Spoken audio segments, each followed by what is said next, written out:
Viva Voz, com Vera Magalhães.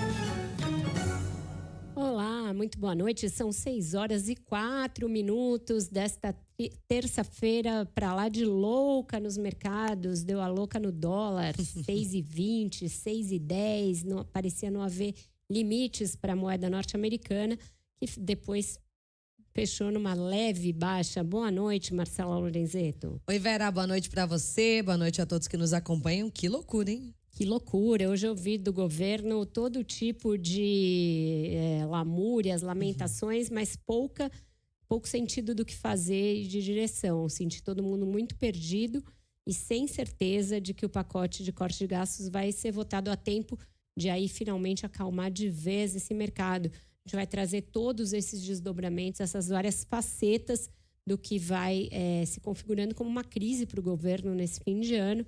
Começando por Brasília, porque está em discussão o pacote de gastos no Congresso, tem ali uma sinalização de votação, mas nenhuma garantia de aprovação. Quem traz esse quadro para a gente é a Isa Staciarini. Boa noite para você, Isa.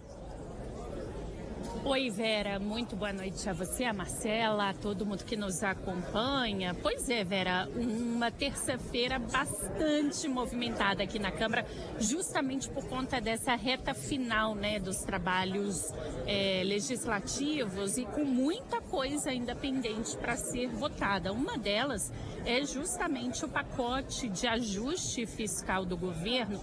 Hoje, quando chegou aqui na Câmara, o presidente Arthur Lira sinalizou que eles devem começar a votar ainda hoje uma das propostas do pacote de corte de gastos, ou seja, segundo Lira, começa a ser votado hoje o PLP, ou seja, o projeto de lei complementar que, entre outros pontos, permite o bloqueio de emendas no limite de 15% do orçamento, traz também gatilhos em caso de déficit nas contas públicas, como a proibição do governo de gastar a mais com despesas de pessoal e limita o uso de créditos tributários em caso de déficit nas contas públicas. O texto ainda trata da desvinculação de fundos. Agora, Lira deu um recado bastante contundente. Disse que votar não significa...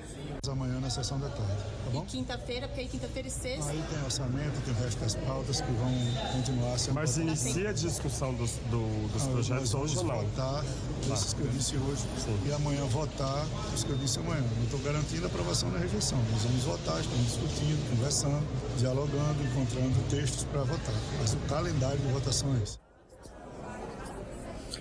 Essa fala, Vera, ocorre em meio ao risco de desidratação do pacote por resistência dos parlamentares, inclusive da própria bancada do PT, o partido do presidente Lula. Deputados, inclusive, negociam mudanças nos projetos que tratam do ajuste fiscal. Essas alterações poderiam, por exemplo, até mesmo reduzir a expectativa de economia do governo.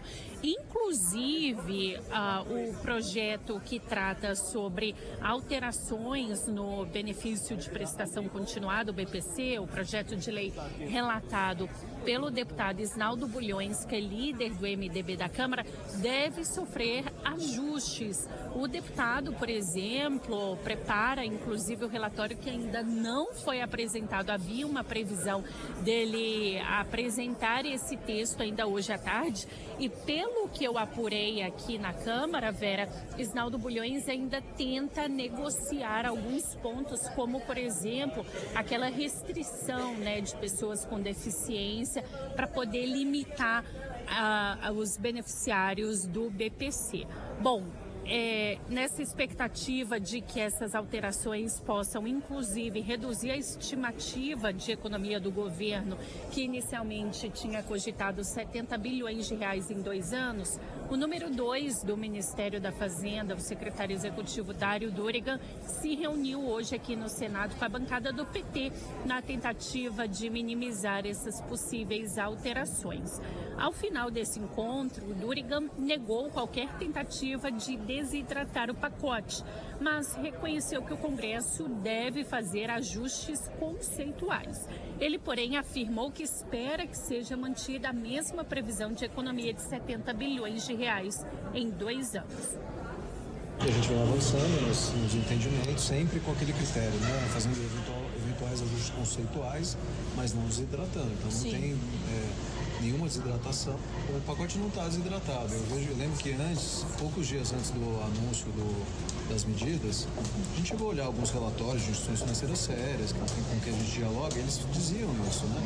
Um pacote que trouxesse algo como 70 bi em 2 anos seria um pacote razoável. Foi o que nós apresentamos. Essa portaria. Lembrando, Vera, que o pacote de medidas inclui 3 propostas, um projeto de lei que trata de mudanças no reajuste do salário mínimo e do BPC, uma PEC com mudanças no abono salarial e esse projeto de lei complementar que traz gatilhos em caso de déficit nas contas públicas e bloqueio de emendas. Agora, só para finalizar, antes de voltar para você, Vera, embora o presidente Arthur Lira tenha sinalizado que esse PLP entre na pauta de votação ainda hoje, deputados com quem eu converso aqui ao pé de ouvido no plenário da Câmara acreditam ser muito difícil esse projeto ser votado ainda hoje. Eles apostam mais nessa inclusão desse texto na pauta a partir de amanhã até quinta ou sexta-feira para votar as medidas de ajuste fiscal do governo Lula. Vera. Obrigada, Isa, pelas suas informações. Acho pouco provável, Marcela, que vote hoje, justamente porque tem muitas dúvidas quanto ao texto. Muita coisa que o deputado Isnaldo Bulhões está querendo mudar. Também tinha ouvido isso, ouvi no Palácio, que eles estavam enfrentando dificuldade na troca ali, na negociação com o relator. Se o Lira falou isso, que não tem garantia de aprovação, isso já é um termômetro e tanto do plenário, porque se tem alguém que conhece os humores do plenário, é ele. E aí, colocar para votar, para rejeitar, eu acho que o governo não vai querer. Então, eles vão fazer testes ali, colocar em discussão e se sentirem que não tem maioria para aprovar, devem adiar a discussão para os próximos dias. O problema é amanhã, sessão de manhã para votar a LDO. Quinta-feira, sessão de manhã também no Congresso para votar o orçamento. Então, teria que usar as tardes para discussão na Câmara e aí ver se tem possibilidade de passar na quarta e na quinta tarde. Vai ficando cada vez mais estreito esse funil e o governo ainda com muita dificuldade de se fazer entender pelos deputados e de ter a boa vontade deles. A gente vai tratar mais disso com a Renata Agostini já.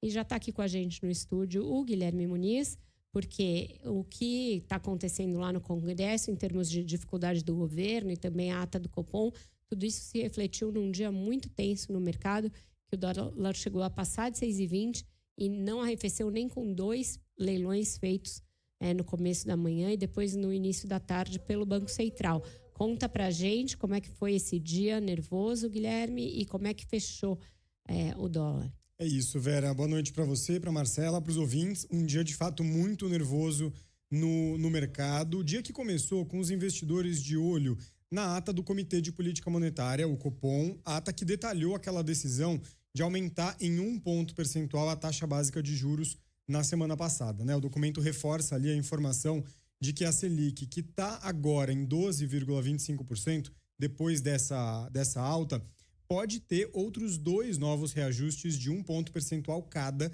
nas 2 reuniões previstas para janeiro e março do ano que vem. Se isso se confirmar, a Selic vai a 14,25% nesse chamado choque de juros, né, que o Copom poderia dar no mercado financeiro. Essa ata também pontua, Vera, que a disparada do dólar para esse patamar acima dos R$6 e o pacote fiscal, esses 2 fatores contribuíram para o aumento da Selic na última reunião da semana passada. O documento diz que a percepção dos agentes econômicos sobre o anúncio do pacote de cortes afetou de forma relevante os preços de ativos e as expectativas dos agentes, especialmente o prêmio de risco, as expectativas de inflação e a taxa de câmbio. E esse mau humor é porque o mercado estima que o corte necessário para estabilizar a dívida pública deveria ser em torno dos 300 bilhões de reais. Mas como a Isa Stacierini mencionou agora há pouco, o projeto promete 70 bilhões em 2 anos. Então é bem menos do que o mercado calculava que era importante de acontecer. A nota do Banco Central também alerta o governo de que as políticas devem ser previsíveis e críveis, defende a necessidade de política fiscal e monetária harmoniosas e ressalta que é preciso uma política monetária ainda mais contracionista. O Copom destacou ali que o cenário de projeções de alta da inflação, com possibilidade até do estouro da meta, que hoje é de 4,5%, exige essa política monetária ainda mais contracionista, como eu mencionei. Para além da ata do Copom, Vera, o mercado ficou muito de olho nessa atuação do Banco Central que você mencionou, que fez ali mais 2 leilões extraordinários de venda de dólar no mercado à vista. No total, o BC injetou quase 3 bilhões e 300 milhões de dólares.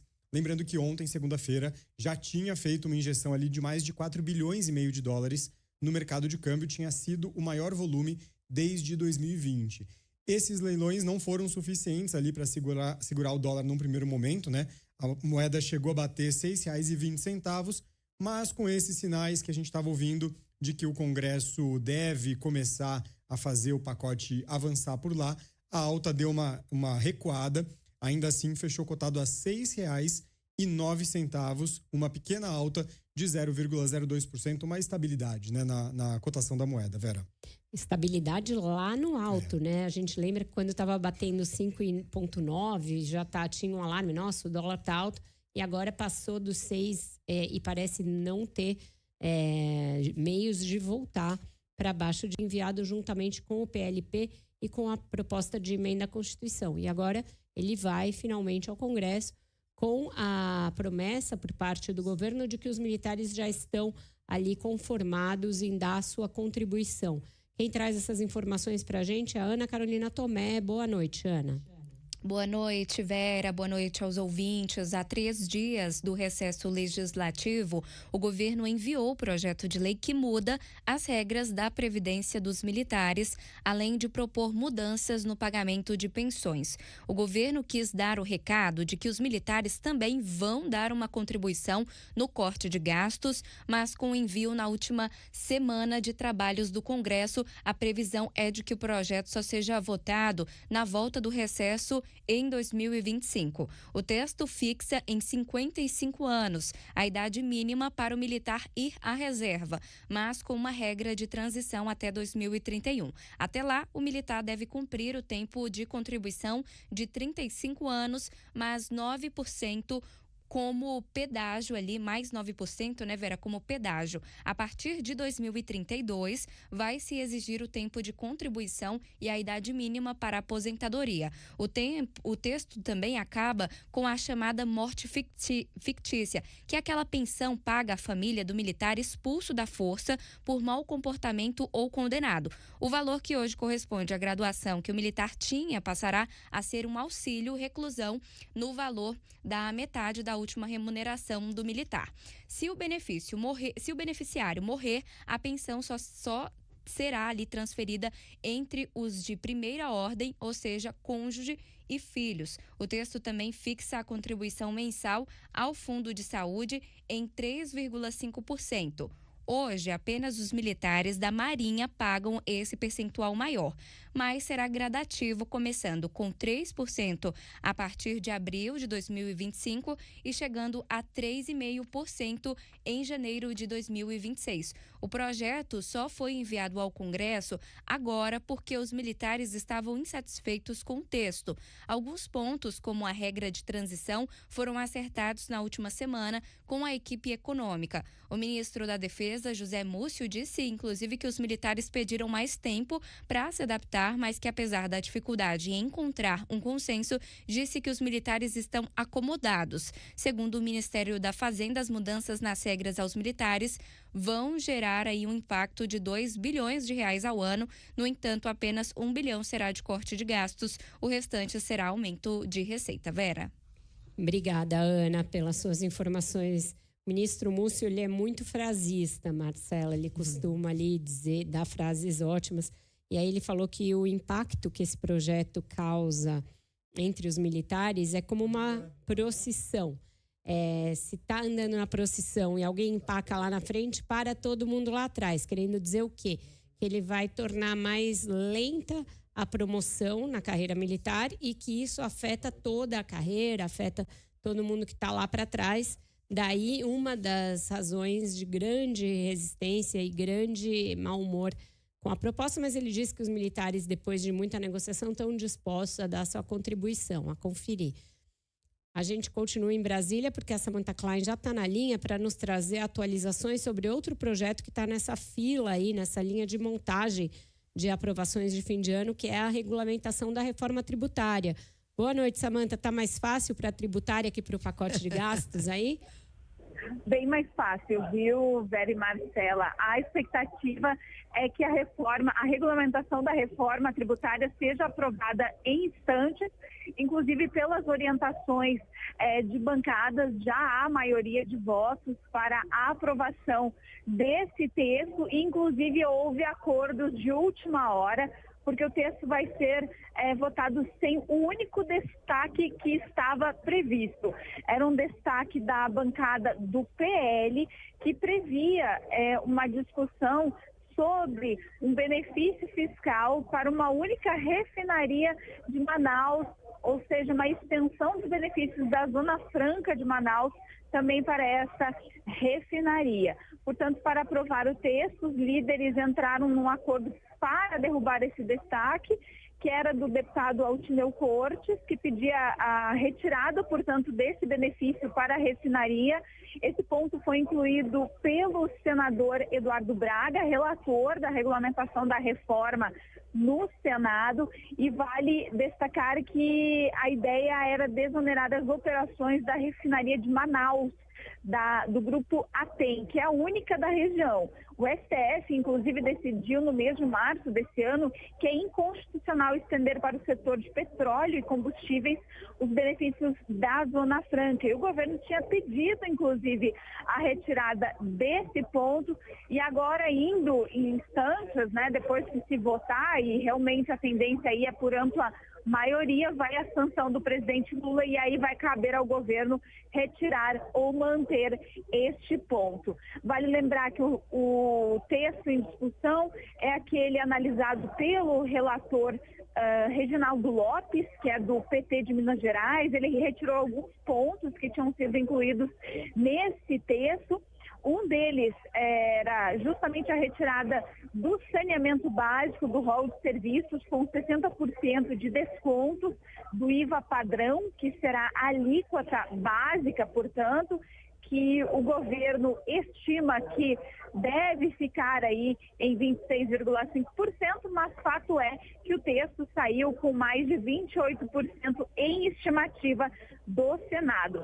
Esse item, o saneamento, inclusive o deputado Reginaldo Lopes argumentou que elevaria e muito a carga tributária, seria em 0,38 ponto percentual na alíquota geral. Outro ponto aqui que também foi incluído foram as bebidas açucaradas, como sucos de caixinha e refrigerantes, também incluídos nessa lista de itens taxados pelo imposto seletivo, que será uma sobretaxa definida posteriormente por lei ordinária. Até conferindo aqui, voltando ao plenário, ainda na discussão, mas de fato a previsão é que o texto seja aprovado em seguida aqui no plenário. Com você. Valeu, Samantha Klein. Quer dizer, Vera, quando há interesse, parece que o presidente da Câmara faz o negócio andar, né? É isso, a reforma tributária está no rito Lira, que é aquele fast track, rapidinho, não tem destaque, tira rápido, vamos votar, porque eu já disse, né? Ele tem interesse em terminar o mandato dele com esta marca, o homem que tirou a reforma tributária da gaveta depois de décadas. Para o Lula vai ser interessante também sancionar, vai coroar um ano muito difícil, em que quase nada foi aprovado, então é algo que interessa as duas partes, como diria o Celso Russomano, estando bom para as duas partes, né? Vamos em frente. Mas o pacote de corte de gastos não está tendo o mesmo destino, não está tendo a mesma felicidade, Marcela. Agora, depois que a gente vê o que vai sair daí, o que vai ser sancionado dessa reforma tributária, vai ser possível calcular finalmente qual é a alíquota padrão do IVA, porque já não sabe quais são os produtos que estão na alíquota padrão, quais que estão no imposto do pecado, ou seja, pagando mais, e quais que estão com algum tipo de isenção ou de redução. Então, tudo isso vai ser feito, o cálculo, e a gente vai saber, mas tem uma boa chance de ainda ser maior do que aqueles 27% que era a previsão inicial, que nos coloca entre as maiores alíquotas do mundo em termos de IVA. Então, vamos esperar a aprovação final para saber qual vai ser o tamanho da conta. A gente vai agora para um rápido intervalo, depois Repórter CBN. Voltamos com a Renata Agostini, que vai ajudar a entender esse dia tão louco. Até já.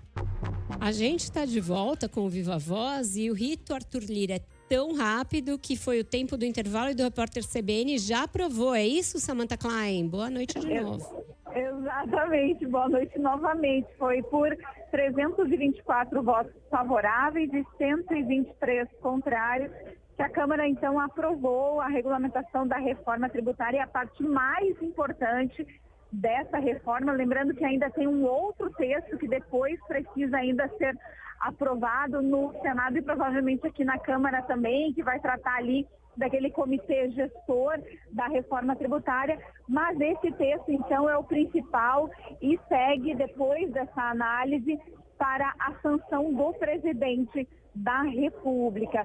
Portanto, os deputados têm ainda um rito um pouquinho diferente aqui, que o presidente Arthur Lira destacou aqui. Eles votaram primeiro a lista de mudanças feitas pelo Senado, que serão mantidas, portanto, conforme aquele relatório do deputado Reginaldo Lopes. Agora votarão as listas de alterações que não foram aceitas. Os deputados também trouxeram ali algumas mudanças, entre elas as principais é a retirada, portanto, do saneamento básico dos serviços com redução de 60% dos impostos e também a retomada das bebidas açucaradas no imposto seletivo. Com você. Obrigada, Samantha, pelas suas informações. Agora sim, ponto de vista. CBN Ponto de Vista, com Renata Agostini.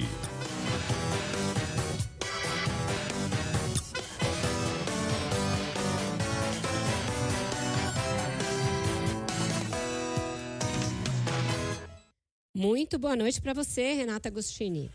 Boa noite, Vera, Marcela, boa noite aos ouvintes. Eu estava aqui escutando vocês, Tratolira em ação, né? Mas só para algumas coisas. Só porque é de interesse, né, Renata? Boa noite para você. Boa noite, meninas. Sim, o que é de interesse, mas nesse caso está sendo uma boa notícia para o governo, porque já teve aí 2 aprovações, a das multinacionais, né, da CSLL, e agora a tributária, que não deixa de ser boa notícia, né? Sim. Mas você acha que ele vai ter a mesma boa vontade com o pacote de corte de gastos ou vai ser um pouco mais complicado? Renata, como estão os humores aí nesta terça-feira nervosíssima? Pois é, gente, vou trazer um pouco de bastidor aqui para vocês entenderem também como é que estão as movimentações. O ministro da Fazenda, Fernando Haddad, está o dia inteiro enfurnado, a palavra é essa, no seu gabinete, com várias ligações, falando ali diretamente com deputados, com líderes, para tentar empurrar a coisa. Agora, a gente sabe que, se não há boa vontade por parte do presidente da Câmara, Arthur Lira, dificilmente as coisas andam. Por isso, foi fundamental uma reunião que aconteceu mais cedo, que não estava na agenda desses 2 personagens, Fernando Haddad e Arthur Lira. Eles se falaram no início da tarde, por volta ali de 30 minutos, 40 minutos, depois das 2 da tarde.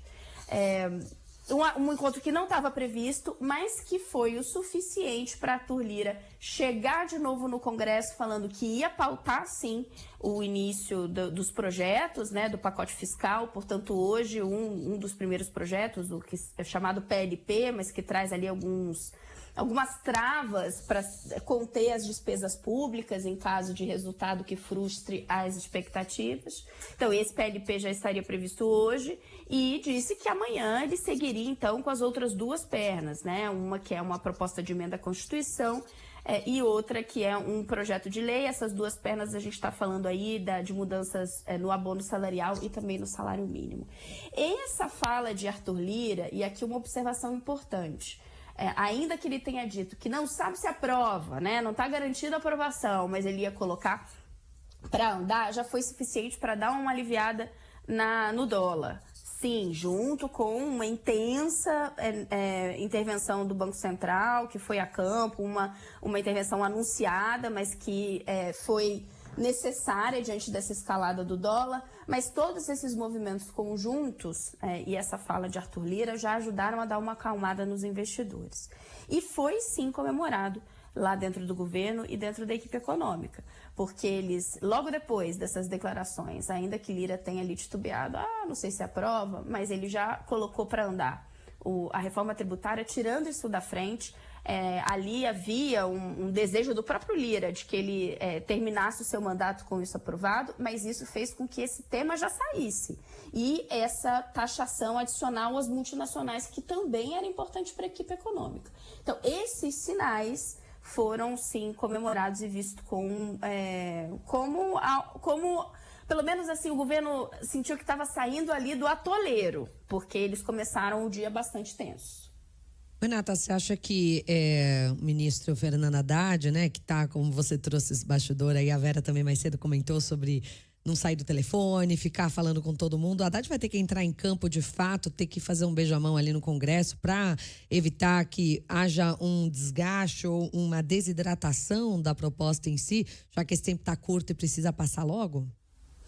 Eles fizeram isso de uma forma interessante, como eles se organizaram, né? O ministro Fernando Haddad fez essa operação, está fazendo, né?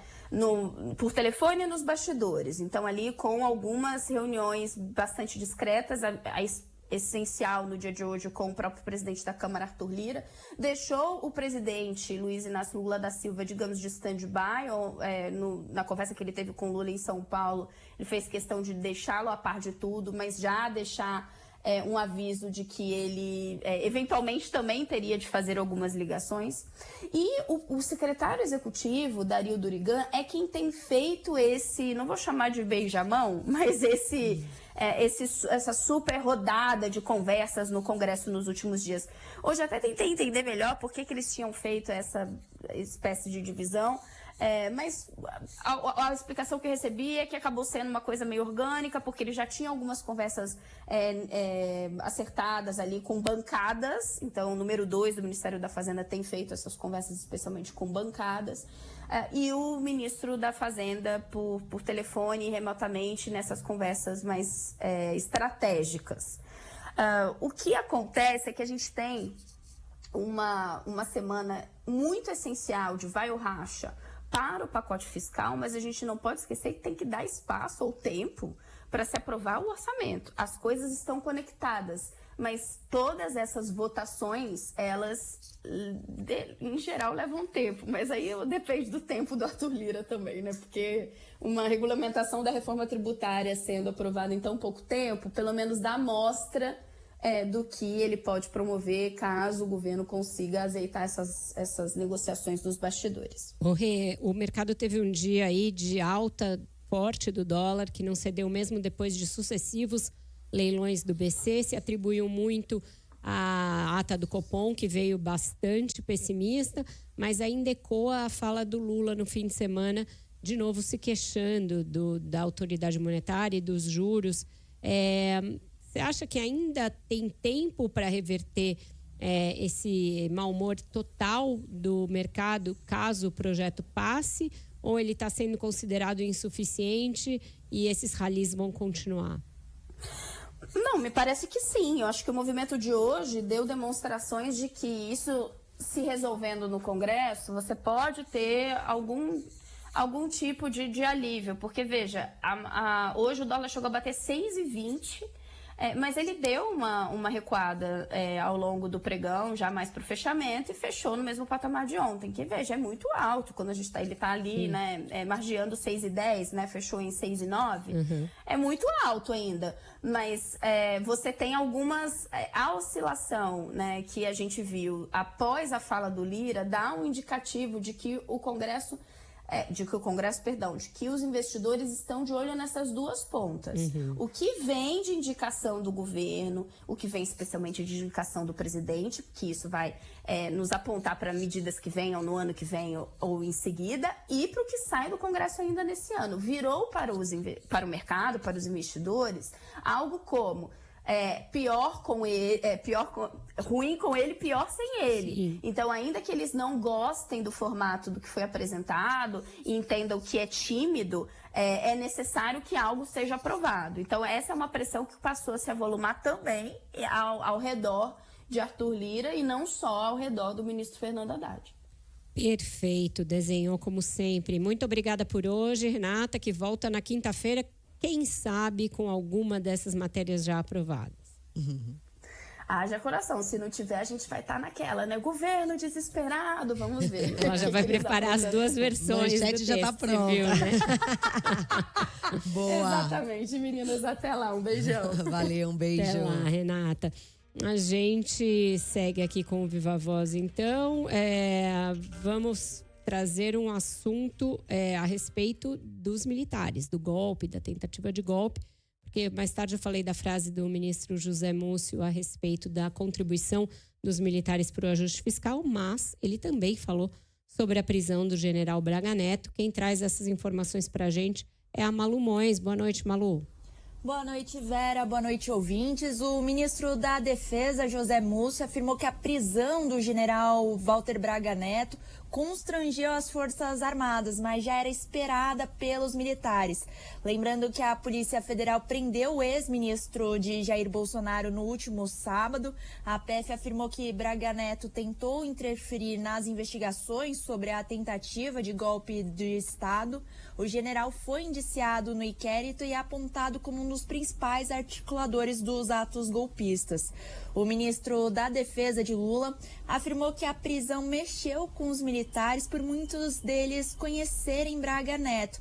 Mas, apesar disso, o ministro defendeu a investigação. Changida, um colega, estudaram junto, é o primeiro general 4 estrelas que é detido no Exército, mas não foi surpresa para ninguém. Nós desejamos que todos esses que estão envolvidos respondam à justiça. É necessário, precisa acabar para a gente olhar para frente e para tirar a suspeição dos inocentes. Eu digo muito que cada um entrou nisso com seus CPFs e a gente tem que preservar os CNPJ das três forças.